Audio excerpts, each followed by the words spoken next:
एक गांव में एक गरीब आदमी वक्त गुजार रहा था। एक दिन वो काम के लिए जा रहा था। रास्ते में दरिया के किनारे पर उसने एक बच्चा देखा जो रो रहा था। वो बच्चे के पास जाकर पूछा, बच्चे क्यों रो रहे हो? बच्चा, मेरे अम्मी अबू इस दरिया में डूब गए हैं और मैं अकेला रह गया हो। ये सुनकर वो बच्चे को हौसला देते हुए अपने साथ घर ले चला। घर आकर बीवी को बच्चे का किस्सा बयान किया। बीवी ने प्यार के साथ, बच्चे ये आपका घर है। दूसरे दिन वो काम के तलाश में घर से निकला। रास्ते में एक अमीर आदमी के साथ मुलाकात हुआ। अमीर ने कहा, मुझे एक वफादार शख्स की ज़रूरत है जो मेरे घर में मेरे पास काम करे, क्या आप कर सकते हो? गरीब आदमी, जी हाँ बिल्कुल, मैं तैयार हो।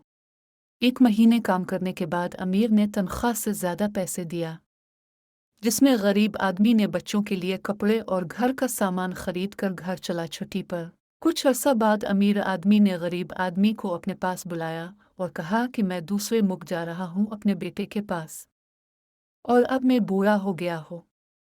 मैं अपना कारोबार आपके नाम करता हूँ क्योंकि आप एक वफादार और ईमानदार शख्स हो। अमीर शख्स के जाने के बाद गरीब ने इसके कारोबार और जायदाद को संभाला और गांव में एक अच्छा बंगला बनाया। इसके बाद इसने अपने बेटी और यतीम बच्चे का शादी किया और गांव में खुशहाल जिंदगी गुजार रहा था क्योंकि अब वो अमीर आदमी बन चुका था। बच्चों, ये होता है यतीमों के साथ अच्छाई का बदला।